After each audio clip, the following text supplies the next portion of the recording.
économique non négligeable sur l'industrie touristique, mais aussi lorsqu'on vient visiter nos territoires, comme d'autres territoires, forcément on peut venir aussi loger, on peut venir manger, donc c'est aussi des emplois à la clé. Concernant notre étude, effectivement, qui s'inscrit dans la continuité de cet atelier des territoires, l'objectif c'est vraiment définir un schéma d'itinéraire cyclable. Itinéraire, ça ne veut pas dire forcément aménagement. C'est pas forcément des bandes, des pistes cyclables, il y aura forcément de ce type d'aménagement, mais ça peut être des itinéraires jalonnés, on verra tout à l'heure en fin de présentation.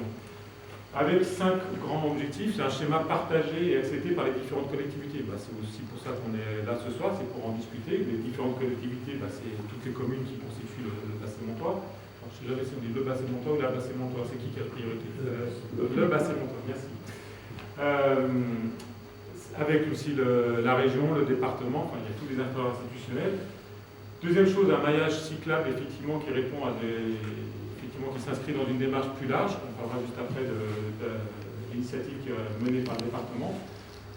L'idée, c'est quand même pas une étude, juste en amont, un peu philosophique ou déconnectée de la réalité. Le but du jeu, c'est vraiment d'arriver à un plan d'action et de mise en œuvre financé par les différents partenaires. Le but du jeu, c'est vraiment d'arriver à la conclusion pour chacun des itinéraires qui sera défini, c'est qui fait quoi, qui paye quoi, pour faire simple.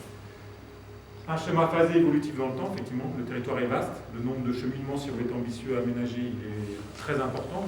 Mais par contre, il y a une priorité, c'est 6 itinéraires cyclables sur lesquels on va travailler effectivement de manière plus précise. Et enfin, le schéma comme outil de développement touristique, j'en ai parlé juste avant, je fais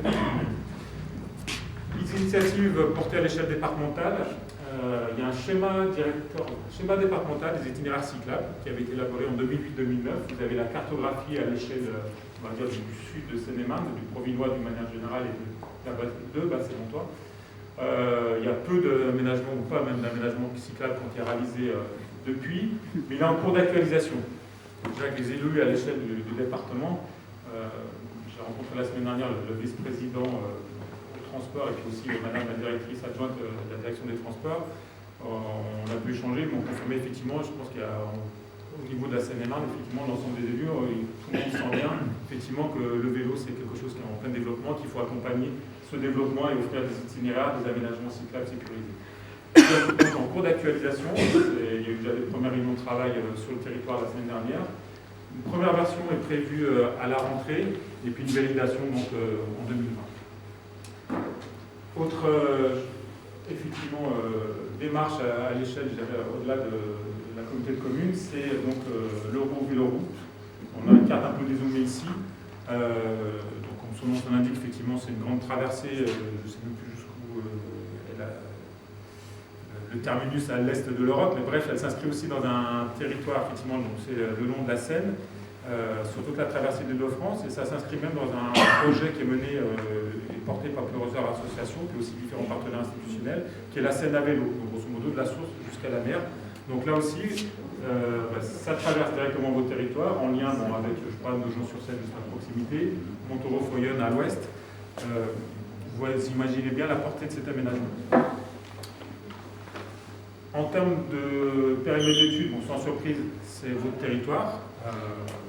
Réfléchir effectivement à comment desservir et irriguer votre territoire avec des aménagements cyclables, en lien aussi avec les pôles immédiatement à proximité, on y reviendra. Phasage de l'étude, je dirais plutôt s'il y a deux, elles sont menées ensemble, il n'y a pas de, on ne fait pas la phase 1 puis la phase 2, on mène phase 1 et phase 2 en même temps.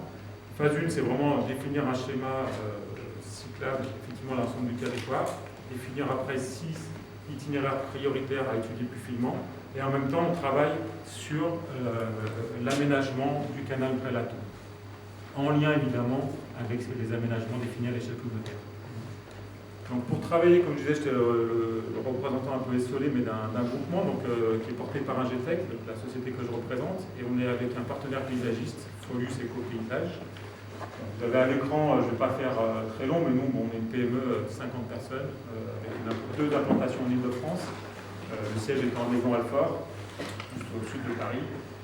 D'autres agences aussi ici en métropole et une à la Réunion, dans l'outre-mer. On travaille, je dirais, sur toutes les problématiques d'aménagement d'espace public. On accompagne des partenaires comme Alphaville, que vous avez vu tout à l'heure, sur des réaménagements de centre-ville, centre-bourg, d'espaces publics, sur tous les projets de cyclo bus par exemple, ou tramway aussi, et sur toutes les problématiques de mobilité, plan de circulation, plan de stationnement et aménagement cyclable. Et au sein de l'équipe, les élus, Madame Oudot et Madame Fabre, au fond de la salle, effectivement, qui sont nos interlocutrices au niveau des services de la communauté de communes. Elles ont déjà rencontré donc, mon collègue Pierre Brieux-Détombe, qui lui travaille vraiment, et c'est spécialiste dans l'aménagement des rivières, qui travaille beaucoup sur des renaturations de rivières. Il y a beaucoup d'endroits où les rivières ont été enterrées ou canalisées. Maintenant, on leur redonne un peu de l'espace, on leur donne un autre caractère, on les réaménage. Donc lui s'occupe des aménagements de berges, c'est vraiment un spécialiste, niveau expert dans ce domaine. Et moi, je travaille effectivement plus particulièrement avec Alexandre Lebas, puis Anne-Laure Danzenko, qui est ingénieur, et qui a notamment fait les cartographies qui vont suivre. Alors, en termes de diagnostic, bon, je vais aller assez vite, vous connaissez par cœur votre territoire. On parlait de développer des itinéraires cyclables dans une logique évidemment de développement du cyclotourisme, mais aussi si on peut répondre aux déplacements du quotidien, j'ai envie de dire, on ne va pas se gêner. Donc là, vous avez une cartographie qui reste très succincte et sur laquelle on est en train de travailler. On a essayé de cartographier la localisation des principaux pôles de commerce, de services, d'administration sur le territoire. En relisant le document juste avant de venir, bon, effectivement, on considère qu'une mairie c'est un service, on devrait avoir un petit rond dans toutes les communes. Bon, elle n'est pas tout à fait exhaustive, mais je pense que notamment, bon, par exemple, la présence des deux collèges, celui de Marie ou celui de Brest, c'est des éléments importants. On verra effectivement comment on peut peut-être répondre à une demande de déplacement pour les collégiens en lien